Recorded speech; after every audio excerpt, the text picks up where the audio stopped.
नमस्कार दोस्तों, कैसे हो आप सब। दिवाली नाम एक ऐसा त्योहार जिसमें भगवान राम का अयोध्या में आगमन और लोगों के घर में जो इस विधि से दिवाली मनाते हैं उनके घर में लक्ष्मी जी का आगमन। आपको मैं इस वीडियो में बहुत कुछ सिखाऊंगा, आखिर तक ज़रूर सुने। एक कहानी भी सुनाऊंगा जिसे सुनकर आप सब समझ जाएंगे क्या औरतें क्या आदमी सबको क्या करना चाहिए और क्या क्या होगा, आप सुनकर हैरान हो जाएंगे। लेकिन उससे पहले आप वीडियो को लाइक कर दें, चैनल को सब्सक्राइब कर दें ताकि आपको ऐसी वीडियो और मिले जिससे आपकी हेल्प हो जाए। तो शुरू करते हैं। बहुत समय पहले की बात है। एक गांव में सौम्या नाम की एक साधारण महिला रहती थी जो पूरी श्रद्धा से माँ लक्ष्मी जी की भगत थी। सौम्या का घर भले ही छोटा था लेकिन उसका दिल बहुत बड़ा था। दिवाली के दिन सौम्या ने यह संकल्प लिया कि वह इस बार माँ लक्ष्मी को प्रसन्न करने के लिए अपने घर में हर संभव प्रयास करेगी। दिवाली से कुछ दिन पहले ही सौम्या ने अपने घर की साफ सफाई शुरू कर दी। उसने घर का हर कोना साफ किया। यह मान्यता मन में रखी कि माँ लक्ष्मी केवल मेरी स्वच्छ घर में ही प्रवेश करेगी। गांव के कई लोग उसे यह सब देखकर पूछने लगे, तुम इतनी मेहनत क्यों कर रही हो। सौम्या ने मुस्कुराते हुए उत्तर दिया, माँ लक्ष्मी स्वच्छ और पवित्र स्थान में ही प्रवेश करती है। जब घर स्वच्छ और अच्छा होगा तभी माँ लक्ष्मी स्वागत करेगी। उसकी मेहनत से प्रेरित होकर गांव वालों ने भी अपने घर की सफाई शुरू कर दी। दिवाली के दिन सौम्या ने अपने घर के मुख्य द्वार को फूलों की माला से सजाया। रंग बिरंगी रंगोलियां सजाई कि माँ लक्ष्मी आएगी और सुंदर हो जाएंगे। उसने दरवाजों पर रंगोली बनाते हुए एक दीपक बीच में रखा, यह सोचकर कि जब माँ लक्ष्मी आएंगी तो यह दीपक उनका मार्ग रोशन करेगा। उनकी सजावट इतनी सुंदर थी, गांव के बच्चे भी उनकी मदद करने लगे, रंगोली बनाने में उनका साथ देने लगे। सौम्या ने बच्चों को बताया, यह सजावट माँ लक्ष्मी का स्वागत करने के लिए है।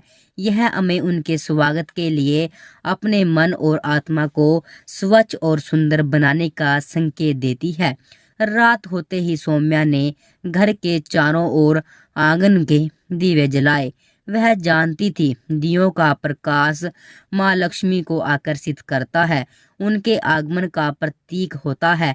उसने हर कमरे में एक एक दीप जलाया ताकि घर का कोई कोना अंधेरे में ना रहे।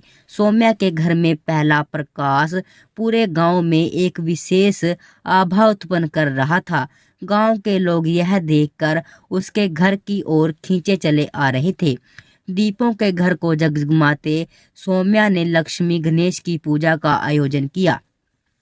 उसने माँ लक्ष्मी को ताजे फलों की माला, मिठाइयाँ, एक नया वस्त्र अर्पित किया।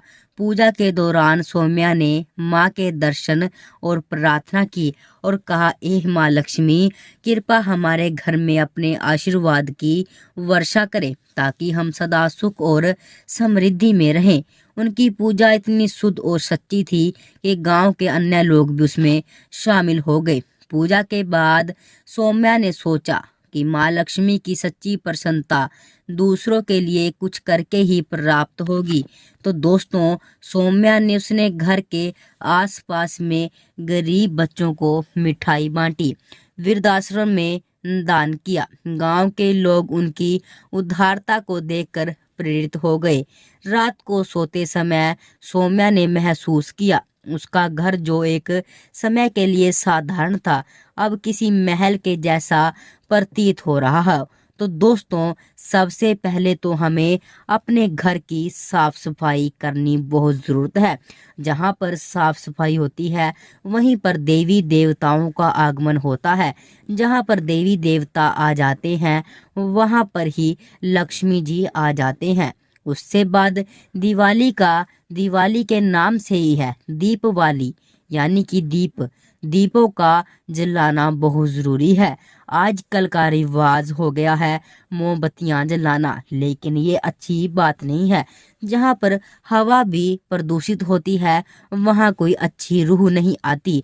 जहाँ पर आप दीप जलाते हैं वहाँ पर हवा प्रदूषित नहीं बल्कि शुद्ध हो जाती है। वहाँ पर देवों के भी सब के सब समूह आ जाते हैं। तो दोस्तों अगले नंबर पर आती है लक्ष्मी गणेश की पूजा। उनकी पूजा करने से अगर आप उनको प्रार्थना करेंगे तभी तो वो आएंगे। आप उन्हें प्रार्थना करके अपने घर में बुलाएंगे तो वो आ जाएंगे। अगला आता है दान पुण्य। दान पुण्य अपनी क्षमता के अनुसार, ऐसा नहीं आपके घर में चीज कम हो और आप जितनी कम चीज है वो ही दान कर दें, ये अच्छी बात नहीं है। दान के आता है 10वां हिस्सा। 10वां हिस्सा अपने दान में से आपको दान करना चाहिए। जो आपके पास वस्तु है उसमें से 10वां हिस्सा आपको दान में दे देना चाहिए। और सबसे अगला नंबर आता है मेहनत। अगर आप पूरे साल मेहनत करेंगे उस दिन लक्ष्मी जी से मांगेगी तो आपकी मेहनत को भी रंग लगेंगे। ऐसा नहीं है आप सारा दिन सारा साल बिस्तर तोड़ते रहो, आप बिस्तर पर पड़े रहो, आलसी हो जाओ, गंद अपनी आंखों से देखो, कानों से सुनो, मुंह से बोलो और आप एक दिन अच्छे बनकर लक्ष्मी जी से मांग लो तो ये अच्छी बात नहीं है। तो वैसे तो आपकी एक अच्छी बात है, चलो एक दिन तो आपने किया, ये आपकी हम अच्छी बात कह देते हैं, लेकिन ऐसे काम नहीं चलता। आपको आराम आराम से दिन में 1 घंटा अच्छे रहो, अगले दिन 2 घंटा, ऐसे कर करके अपना जीवन अच्छे ले जाओ और आप पर माँ लक्ष्मी की कृपा बिना दिवाली के भी हो जाएगी। तो दोस्तों अपना आचरण अच्छा करो, अपने पास साफ सफाई रखो और पुण्य पूजा करो, दान करो और अपने जो शुद्ध हवा करो। ऐसा नहीं दुरुपमान ऐसी चीजों से दूर रहो। अगर आपको कोई दिखता है उन्हें भी समझाओ। तो दोस्तों ये वीडियो कैसी लगी? अगर अच्छी लगी तो वीडियो को लाइक करें, चैनल को सब्सक्राइब करें